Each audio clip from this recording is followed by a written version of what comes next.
गरीब मोची पुलिस वाला। बुधिया अपना काम बड़े ही मेहनत और लगन से करता था। सालों से चौराहे के नुक्कड़ पर उसकी मोची की दुकान थी। सभी लोग उसे जानते थे। जूते पॉलिश या जूते चप्पलों की सिलाई करने में उसे महारत हासिल थी।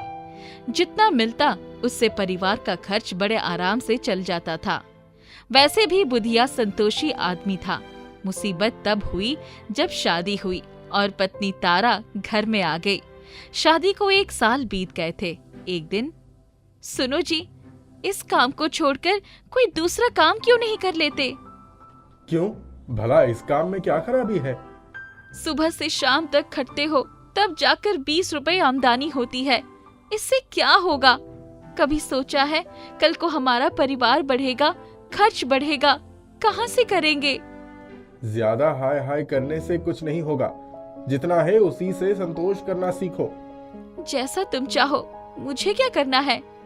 एक दिन जब वो अपनी छोटी सी दुकान पर बैठकर जूते सिल रहा था, तभी उसने देखा कि पुलिस की गाड़ी आने का हल्ला मचा और सारे छोटे छोटे दुकानदार अपना अपना सामान भरकर भागना शुरू कर दिए। कहाँ जाऊं? बुढ़िया, जल्दी उठाओ सामान, वरना पुलिस सारा सामान फेंक देगी। तुम्हें पता नहीं है क्या?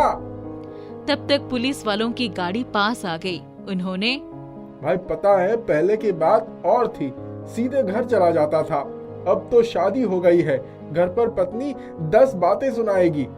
अरे जल्दी करो बुढ़िया। तब तक पुलिस वालों की गाड़ी पास आ गई। उन्होंने, ओए हटा अपनी दुकान, यहाँ किसने तुझे जमीन दी है? चोर चक्के सब यहीं भरे हुए हैं, हर जगह अपना तंबू गाड़ कर बैठ जाते हैं। अभी वो पुलिस इंस्पेक्टर बुधिया को डांट फटकार ही रहा था कि अचानक उसके पैर सड़क पर पड़े पत्थर से टकराया और वो मुंह के बल गिर पड़ा। बुधिया अपना सामान छोड़कर उसको उठाने के लिए दौड़ पड़ा। रहने दो, मैं खुद ही उठ जाऊंगा। बाबूजी, आपको चोट लग गई है। देखिए, आपकी कुहनी से खून बह रहा है और जूते का हील भी निकल गया है। लाइए, मैं सील देता हूँ। ओह, खून तो मैंने देखा ही नहीं। आप रुकिए, मैं घाव साफ करके डेटॉल लगा देता हूँ। पर बाबूजी, वो क्या कहते हैं, ATS का इंजेक्शन जरूर लगवा लीजिएगा। पुलिस इंस्पेक्टर उसकी तरफ भौंचक्का होकर देखता रह गया। मैं तुम्हें तब से गालियां दिए जा रहा हूँ, पर तुम मेरा भला ही सोच रहे हो। हुजूर, आप अपना काम कर रहे हैं, इसमें गलत क्या है? हम दोनों अपने अपने कर्म से बंधे हुए हैं। तुम्हारे जैसा सच्चा आदमी नहीं देखा मैंने। तुम आज अपनी दुकान बंद कर रखो, कल खोल लेना। कल मैं तुमसे मिलने आऊंगा। हाँ, मेरा जूता भी गली के पीछे बैठकर सीलना। ठीक है बाबूजी। बुधिया ने अपना सारा सामान उठाया और पुलिस वाले का जूता लेकर गली के पीछे चला गया। थोड़ी देर में ही उस जूते की सिलाई करके अच्छी तरह से पॉलिश करके पुलिस वाले को दे दिया। अरे, तुमने तो इसे बिल्कुल नया बना दिया। हुजूर, एक बात बताइए, आप लोग तो जब चाहें तब नया जूता खरीद लें। नहीं भाई, ऐसा नहीं है। हम भी तो तनख्वाह से ही घर चलाते हैं। कुछ लोगों का घर जब नहीं चलता है तब ऊपर की आमदनी करनी पड़ती है। ईश्वर की दया से मेरा घर अभी तक चल रहा है। हुजूर, आजकल के समय में ईमानदारी कहाँ रह गई है। मैं अपने पिता के मरने के बाद 14 साल की उम्र से पिछले 10 सालों से इसी ठीहे पर जूता सिलता हूँ। यहाँ बैठे बैठे ही कितने अपराध होते देखता हूँ। डर के मारे मुंह बंद रखना पड़ता है। देखो भाई, कल से तुम अपने ठीहे पर ही बैठना, लेकिन दोपहर के बाद। आज से तुम हमारे पुलिस चौकी के सामने जो जगह है, सुबह वहां बैठोगे। हमें तुम्हारे जैसे लोगों की जरूरत है। माई बाप, हमसे कोई भूल हो गई क्या? अरे नहीं नहीं, जो व्यक्ति इतने अपराध देखकर किसी से कुछ नहीं बताता, उसको तो मुखबिर होना चाहिए। ये क्या होता है माई बाप? वो सब हम तुम्हें समझा देंगे। तुम सिर्फ थाने के सामने बैठकर सबके जूतों की मरम्मत करना और मुझे अपराधियों को पकड़ने में मदद करना। एक सही अपराधी पकड़े जाने पर तुम्हें 1000 रुपए मिलेंगे। ये तो बड़ी अच्छी नौकरी है, पर वहां से हमें कोई भगा तो नहीं देगा ना? अरे नहीं नहीं, सबको बता दूंगा कि तुम हमारे आदमी हो। कोई तुम्हें परेशान नहीं करेगा। दूसरे दिन से बुधिया सुबह सुबह ही थाने के सामने आकर बैठ जाता था। कई पुलिस वाले उससे अपने जूते पॉलिश करवाने लगे। एक दिन बुधिया वहीं बैठकर किसी युवक की सैंडल सिल रहा था। तब तक उस युवक का फोन बजा। बुधिया के कान सतर्क हो गए। फोन पर कोई बोल रहा था, जल्दी आ जाओ, माल तैयार है, पैसे का इंतजाम हो गया ना? बस आता हूँ। उसने झट से अपनी सैंडल ले ली और उसको 5 रुपए पकड़ाकर जल्दी से अपनी बाइक पर सवार होकर चला गया। बुधिया ने उसकी बाइक का नंबर याद करके लिख लिया। भागते हुए थाने में पहुंच गया। देखा तो इंस्पेक्टर साहब बैठे थे।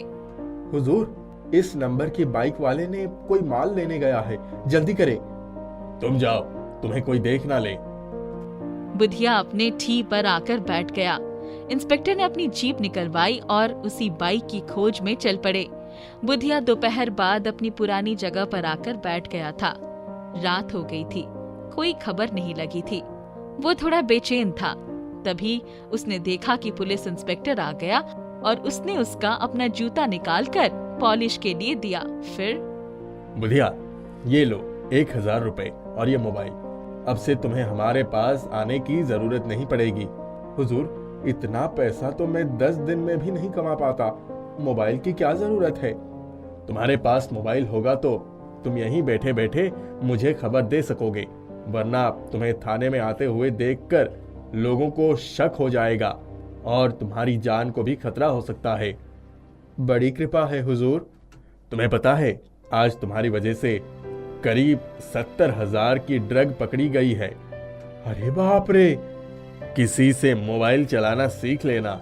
हुजूर, पत्नी के पास है, उसी से सीख लूंगा। वो अपना मोबाइल छूने नहीं देती। ठीक है, मैं चलता हूँ, आज बड़े साहब के साथ मीटिंग है। इंस्पेक्टर के जाते ही उसने अपना सामान समेटा और घर की तरफ बढ़ गया। उसकी पत्नी उसका मोबाइल देखकर बहुत खुश हुई। रास्ते में पड़ा हुआ मिला है, बस मुझे भी चलाना सिखा दो तो तुझसे बात कर लिया करूंगा। अब बुधिया की आमदनी बढ़ गई थी। हर हफ्ते ही कोई ना कोई सुराग हाथ लग जाता और वो इंस्पेक्टर को खबर दे देता। एक दिन बुधिया सुबह सुबह थाने के पास अपनी दुकान खोलने जा रहा था कि तभी अचानक उसे चक्कर आ गया और बुधिया जमीन पर गिर पड़ा। आसपास के लोग भागते हुए आए और उसे अस्पताल ले गए। अरे बाप रे, इतना हट्टा कट्टा है ये, क्या हो गया इसे?